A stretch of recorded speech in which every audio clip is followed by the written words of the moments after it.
नमस्ते। मैं आपकी साध्वी देवा ठाकुर, डायरेक्टर देवा इंडिया फाउंडेशन। कैसे हैं आप सब लोग?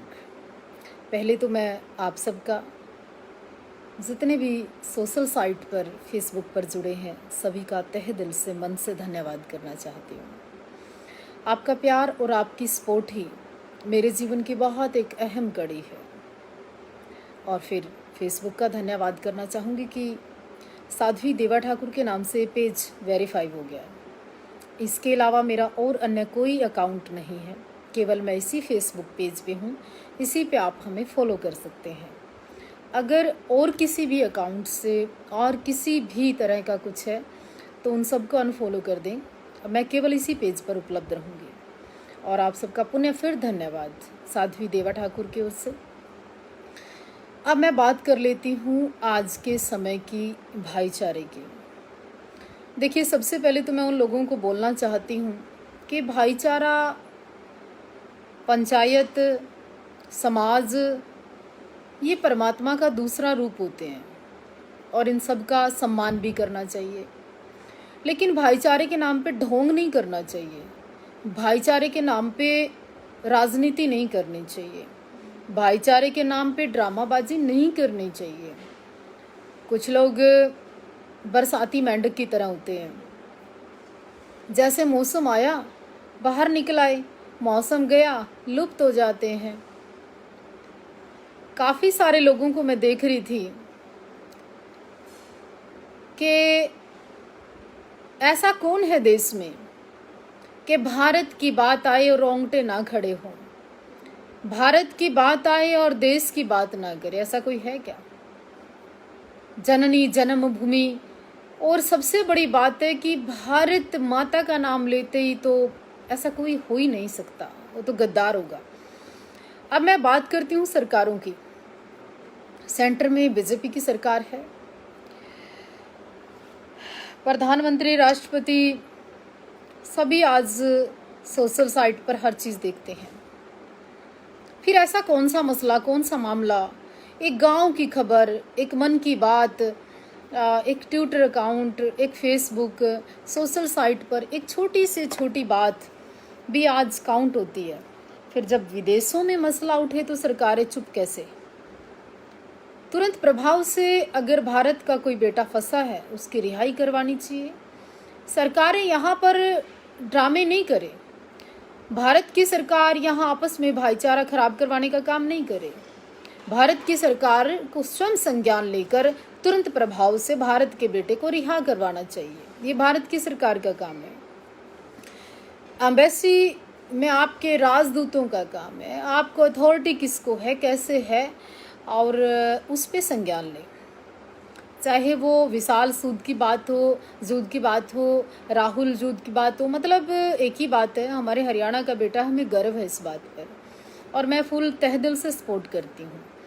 लेकिन इसके अवज में, इसके बहाने से सिख और हिंदुओं का, जाट और सिखों का, रोड और राजपूतों का ये जो आपसी गुलदस्ते जैसी खूबसूरती है ना, इसमें कुछ लोग जहर घोलने का काम कर रहे हैं। कुछ लोग कल काफ़ी सारी ऐसी वीडियो डाल रहे थे कि सिखों के खिलाफ बोल रहे थे। मैं एक बात पूछना चाहती हूँ आप लोगों से। कोरोना टाइम इतनी जल्दी भूल गए, ऑक्सीजन भी भूल गए। आप जितनी भी बार आपदा विपदा आई, सिखों को मसीहा कहने वाले लोग, सिखों को भगवान कहने वाले लोग, परमात्मा का रूप कहने वाले लोग इतनी जल्दी कैसे आप भूल सकते हो? एहसान फरामोश नहीं होना चाहिए। आप कुर्बानियाँ उठाकर देखिए इसी राष्ट्र के लिए। भगत सिंह एक बड़ा एग्जाम्पल इस देश के लिए, भारत माता के लिए, वंदे मातरम के लिए फांसी झूल गए।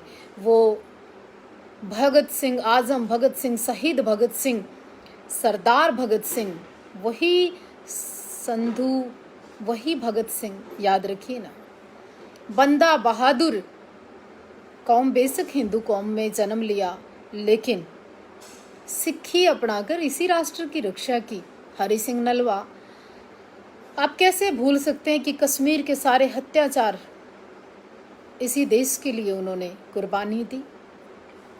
आप जितने भी, चाहे गुरु अर्जुन देव जी हैं, बंदा बहादुर जी है, गुरु गोविंद सिंह जी है, 10 के 10 जितने भी गुरु हैं, कि उन्होंने देश के लिए, धर्म के लिए, मानव जाति के लिए, इंसानियत के लिए काम किया और इन्हीं के लिए अपने परिवारों को, अपनी जवानी को, अपने सुख और चैन और ऐशो आराम को खुद भूखा रहकर देश को दिया। सिख धर्म की एक सबसे विशेष बात है कि जाति नहीं देखते, इंसानियत देखते हैं। सिख धर्म की विशेष बात है, भूखे को रोटी देने का काम करते हैं, उसकी जाति और धर्म देखकर उससे नहीं पूछते उसके दिल का हाल। तो मानवता के ऐसे सिपाही, मानवता के ऐसे रखवाले, ऐसे सिंह और सरदार देश में विदेश में हर जगह जहां जिन्होंने धर्म के झंडे गाड़े हों, उस सिख कौम से नफरत कैसी, उस सिख कौम के खिलाफ जहर कैसा। तो निवेदन करना चाहती हूँ, सरकारों को संज्ञान लेना चाहिए।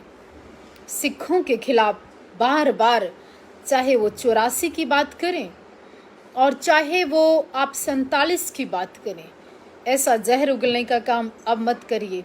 ये मानवता के वो सिपाही हैं, ये वो गुरु गोविंद सिंह के सिख हैं, ये उस बंदे बहादुर की प्रेरणा पर चलने वाले लोग हैं, ये अर्जुन देव के वही सिख हैं। इनके परोपकार, इनकी मानवता, इनके किए हुए कर्म, वो गुरु का अमृत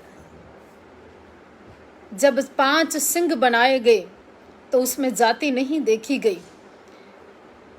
और ये मर मिटने वाली कौम है, इसके खिलाफ जहर मत उगलिए। मैं बस इतना निवेदन करने आई थी। वाहिगुरु जी का खालसा, वाहिगुरु जी की फतेह और भारत माता की जय। कोई शब्द नहीं, ये मंत्र है। वंदे मातरम बोलकर भगत सिंह, सुखदेव, राजगुरु फांसी चढ़ गए, तो राष्ट्र के खिलाफ कोई नहीं बोल सकता। तिरंगे के लिए हमने जान दी है, तिरंगे के लिए कुर्बानियां दी हैं। इसी तिरंगे के लिए सिखों ने, अगर ऐसा होता तो सिख रेजिमेंट क्यों होती? अगर ऐसा होता तो किसानों के बेटे शहीद क्यों होते? आप देख रहे हो कि हमारे किसान भी सरहद पे आज और हमारे जवान भी सरहद पे आज। सरकारें आए दिन एक पॉलिसी ले आती हैं जिससे कि समाज अपने आप डिस्टर्ब हो जाता है।